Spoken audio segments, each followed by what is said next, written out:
जय हिंद दोस्तों हम आज केमिकल सेक्टर से रिलेटेड एक बिजनेस मॉडल के बारे में डिस्कस करेंगे। बिजनेस मॉडल का नाम है अल्काइल अमाइंस, जो लगभग टॉप से 55% डाउन है, एक मेजर सपोर्ट के पास में है, अभी डाउन ट्रेंड चल रहा है। तो इसके इंपॉर्टेंट लेवल के बारे में डिस्कस करेंगे। इसके चार्ट को स्टेप बाय स्टेप समझने की कोशिश करेंगे कि किन लेवल से ये रिवर्स हो सकता है, इसका सपोर्ट एंड रेजिस्टेंस किस तरह के, इसके क्वार्टरली रिजल्ट किस तरह से आए हैं। क्योंकि इसका जो कंसोलिडेट फेज है, वो कंसोलिडेट फेज में अगर क्वार्टरली रिजल्ट में भी कंसोलिडेट दिखाई देगा तो उसको अपन समझने में आसानी होगी। तो डिटेल से स्टेप बाय स्टेप समझने की कोशिश करते हैं। आईआरसीटी के बारे में डिस्कस किया कि इसका बेस्ट बाइंग लेवल दो है। एक तो मैं कह सकते हैं तो थोड़ा रिस्की और एक मेजर सपोर्ट है जहां से रिवर्स होने की पॉसिबिलिटी है। क्लीन साइंस के बारे में डिस्कस किया है। तो इन स्टॉक में आप पहले से इन्वेस्ट हो, फ्रेश बाइंग करना चाहते हो तो इन वीडियोस को देख के लर्निंग कर सकते हो। अब चलते हैं दोस्तों टेक्निकल चार्ट पे।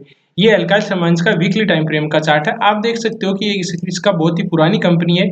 ये 2014 से लेके 90 मतलब 5 साल तक एक कंसोलिडेट फेज टाइप का था और फिर इसने एक अच्छा रिटर्न दिया। 250 रुपये का स्टॉक होके 4500 रुपये गया था। ठीक है, तो मतलब कह सकते हैं कि 17-18 गुना वेल्थ को क्रिएट करके दिया। तो हम यहाँ पहली चीज तो हम डिस्कस करते हैं कि कोई भी स्टॉक 5 ये तो 15-20 गुना हो गया। हम तो ये मान लेते हैं कि जो 5 गुना हो गया, कई स्टॉकों पर जितना ज्यादा कंसोलिडेट होता है उतना ही अच्छा रिटर्न देता है। तो ये 5 साल का कंसोलिडेट था तो इसने ज्यादा दे दिया। अगर आपको मान लीजिए कि 2-3 गुना 4 गुना हो गया तो फिर एक बार अगर प्रॉफिट बुकिंग करना चाहते हो तो कर सकते हो, लेकिन एवरेज कभी भी टॉप पे नहीं करना है। ठीक है, अब समझ लीजिए एक दो चीज होती है। एक को किसी को समझ लीजिए 2-3 साल का रिटर्न लेना है और फिर बाद में एग्जिट होना है। तो एग्जिट होने के लिए उनको क्या है कि 2-3 अगर गुना या किसी तरह से रिटर्न अच्छा दे दिया हो तो उसको स्टॉप लॉस को ट्रेल कर सकते हो।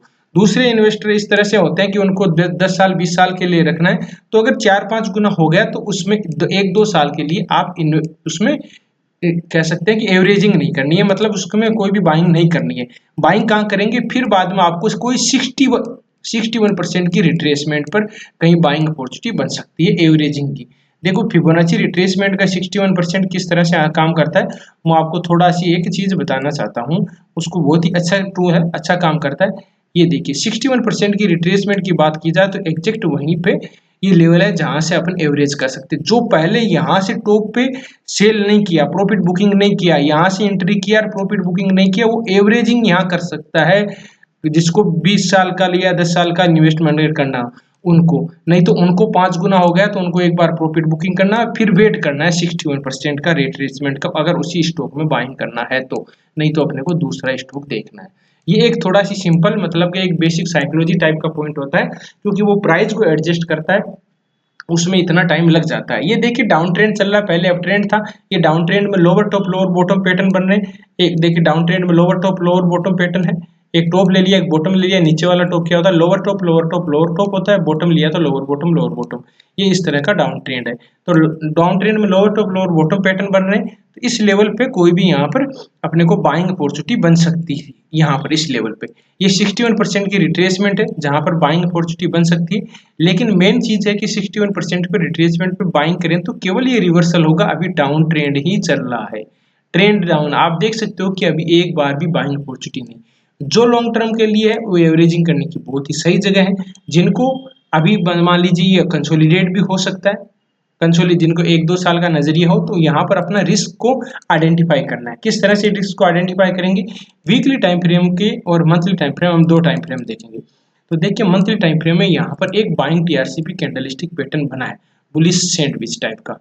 लेकिन चक्कर ये क्या है कि यहाँ पर एक इसका हो सकता है बाउंसी हो, ऊपर की तरफ यहाँ पर जाएगा। इसका ये लेवल रखिए, ये लेवल मतलब कितना है, हो सकता है ये मान सकते हो कि 27 के लगभग मान लीजिए ना।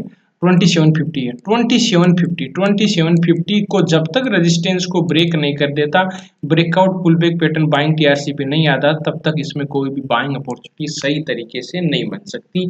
ये रेंज में रह सकता है, कंसोलिडेट कर सकता है, एक डाउन ट्रेंड का स्टॉक है तो इसमें डाउन ट्रेंड में ये केवल बाउंस हो सकता है। लेकिन दो चीजें रहेगी, जो रिस्क लेना ये यहाँ से ऊपर की तरफ निकल के ब्रेकआउट करके पुल बैक पैटर्न भी कोई राउंडेड बॉटम टाइप का पैटर्न भी बना सकता है। तो ये आपको या तो मिस कर सकते हो या फिर आपको यहाँ लेना है तो यहाँ महंगा मिलेगा। लेकिन इस लेवल पे कहीं भी 61% की रिट्रेसमेंट अगर वापस मिल जाता है और कोई बाइंग कैंडलस्टिक पैटर्न बनती है तो उस लेवल पे एवरेजिंग या बाइंग अपॉर्चुनिटी की जा सकती है। ये इसका चार्ट का थोड़ा सा इसका देखिए कि कंसोलिडेट है, तो क्या क्वार्टरली रिजल्ट किस तरह से कंसोलिडेट है उसको थोड़ा सी समझ लेते हैं। ये 1979 में ये कंपनी स्टार्ट हुई थी, केमिकल सेक्टर की कंपनी है, मार्केट कैप 11,365 है, करंट प्राइस 2023 है, हाई इस 27 गया, लो गया इसका 1805 है, और ये इसका डाटा है। अब थोड़ा सा क्वार्टरली रिजल्ट देखते हैं। देखिए क्वार्टरली रिजल्ट में इतना होता है कि किस तरह से आपको ज़्यादा, अगर मान लीजिए कोई कंसोलिडेट है, कोई ट्रायंगल पैटर्न बन रहा है, कोई रेक्टेंगल पैटर्न बन रहा है, डाउन ट्रेंड है, कंसोलिडेट मेजर सपोर्ट पर बना हुआ है, तो ये ज़्यादातर पॉसिबिलिटी होती है कि इसके क्वार्टरली रिजल्ट में ज़्यादा डिफरेंस आपको प्रॉफिट में दिखाई नहीं देगा, 10-15 करोड़ का ही प्रॉफिट दिखाई देगा। ठीक है, मतलब कंसोलिडेट कभी 10 कम आ जाएंगे, कभी ज़्यादा आएंगे, इस तरह से, तो उसको अपन समझने की कोशिश करते हैं। अब देखिए किस ज्यादातर पॉसिबिलिटी होती है कम पर इस, देखिए दिसंबर, मार्च और जून को देखिए सेल देखनी, एक्सपेंडिचर, और बाद में अदर इनकम का सोर्स ही बहुत ही इंपॉर्टेंट चीज होती है, और नेट प्रॉफिट देखेंगे अपन। दिसंबर, मार्च और जून की बात करें तो 322 है, बाद में 357 हो गया, बाद में 400, मतलब इसमें थोड़ा बहुत अच्छा जंप दिखाई दिया है। ठीक है, अब इसमें एक्सपेंडिचर की बात करें तो 262, बाद में 288 और बाद में 321। तो ये देखोगे तो इसमें मेन चीज है कि इसमें तो बढ़ोतरी अच्छी हुई है, लेकिन एक्सपेंडिचर में बहुत ज्यादा बढ़ोतरी होगी, तो वो आपको इसमें देखो। अब देखो 60, 69, 79, ये इसमें आपको कोई भी क्वार्टरली रिजल्ट में ज्यादा इंप्रूवमेंट नहीं दिखाई दे रहा, एक कांस्टेंट दिखाई दे रहा है, 10-10 करोड़ का प्रॉफिट दिखाई दे रहा है। ठीक है, तो ये कोई थोड़ा बहुत बढ़ रहा है, लेकिन ज्यादा इसमें इंप्रूवमेंट नहीं, कंसोलिडेट फेज ही टाइप का चल रहा है, वो भी आपको चार्ट में दिखाई दे रहा है। और दूसरा, ये 15-20 गुना हो चुका था, तो वो प्राइस को एडजस्ट करेगा, क्वार्टरली रिजल्ट भी इस तरह से आएंगे। अब देखिए यहाँ पर, अब इसमें नेट प्रॉफिट में 33, 38, 49 ये इस तरह से ही दिखाई दे रहे हैं, तो हमने देख लिया। और शेयर होल्डिंग पैटर्न 71 है, 331। अब देखो इसमें एक नेगेटिव पॉइंट ये भी है, देखो एफआईज और डीआईज की होल्डिंग कितनी है। एफआईज की होल्डिंग 70%, सॉरी प्रमोटर की होल्डिंग 72% है, एफआईज की होल्डिंग कितनी है 3%, डीआईज की होल्डिंग 1%। ये एक नेगेटिव पॉइंट ही दिखाई दे रहा है, जो इनमें कोई भी, और वो आपको चार्ट में भी दिखाई दे रहा है। और पब्लिक की होल्डिंग 23% है, और 1,87,000 लोगों ने इसमें इन्वेस्ट कर रखा है। ठीक है, तो ये इसका चार्ट मतलब डाटा हो गया। डाटा क्या बोल रहा है, कंसोलिडेट पेज, इसका क्वार्टर रिजल्ट कंसोलिडेट पेज में वही अपने को चार्ट में दिखाई दे रहा है।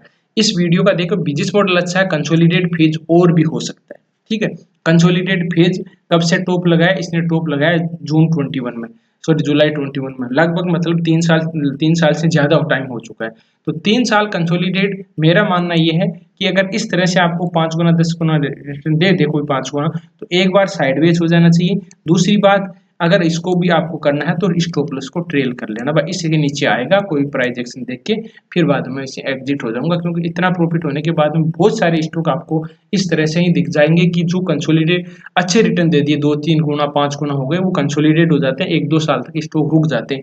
ये भी आपने देखा होगा कि कई स्टॉक अच्छा रिटर्न देने के बाद में कंसोलिडेट हो जाए, अपन बोलते हैं कि चलते नहीं। आपने देखा होगा, मैं आप कोई स्टॉक का नाम बता देता हूँ, जैसे क्लीन साइंस है, ये आने के बाद में ऊपर गया था, फिर वापस से आ गया। हैप्पीएस्ट माइंड है, ये भी अच्छा गया था, वापस नीचे आ गया। केमिकल की बात करें तो केमिकल में देखो बालाजी माइंस है, अल्काइल माइंस है, दूसरी और पोशाक लिमिटेड है, इसने अच्छा रिटर्न दिया था, वो कंसोलिडेट है। तो ये सारे स्टॉकों में इसी तरह से चलता है, एक साइकिल टाइप का चलता है, एक अप ट्रेंड आता है, फिर डाउन ट्रेंड आता है, फिर कंसोलिडेट आता है, फिर अप ट्रेंड होता है, इस तरह से चलते रहते हैं। तो अपने को क्या करना है, अपने को इस अवॉइड करना है कंसोलिडेट फेज, और इससे बचने के लिए आपको अगर अच्छा रिटर्न मिल जाता है तो ट्रेल कर सकते हो, और जो लॉन्ग टर्म के लिए 10-15 साल का नजरिया हो तो इन लेवल पे आप अगर 5 गुना 10 गुना है तो वहाँ एवरेजिंग छोड़ दीजिए, और कोई 61% की रिट्रेसमेंट पर मिले तो वहां पर एवरेजिंग करने का सही समय है। बिजनेस मॉडल ठीक है, अच्छा रिटर्न, लेकिन ये कंसोलिडेट 3 साल हो चुके हैं, दिसंबर तक और कंसोलिडेट हो सकता है, लेकिन इसको पार करेगा तभी अच्छा मूवमेंट आएगा, तब तक नहीं आने की पॉसिबिलिटी बन सकती है।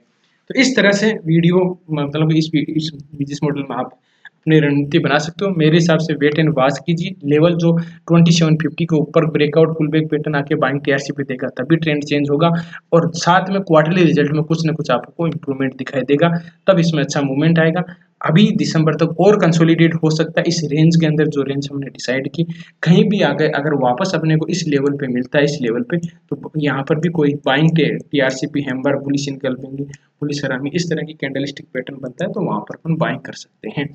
वीडियो देखने के लिए बहुत बहुत धन्यवाद। मिलते हैं नेक्स्ट वीडियो में। किसी भी स्टॉक के बारे में एनालिसिस चाहते हो तो आप कमेंट में जरूर बताएं, उसके बिजनेस मॉडल, फंडामेंटल और स्टेप बाय स्टेप उसके चार्ट को समझने की कोशिश करेंगे। ये वीडियो एजुकेशन पर्पज से बना है, किसी स्टॉक को बाय सेल करने से पहले अपने फाइनेंशियल एडवाइजर से जरूर सलाह मशवरा कर लीजिएगा, फिर डिसीजन लीजिएगा। वीडियो देखने के लिए बहुत बहुत धन्यवाद, मिलते हैं नेक्स्ट वीडियो में, तब तक के लिए दोस्तों बाय बाय, जय हिंद, जय भारत।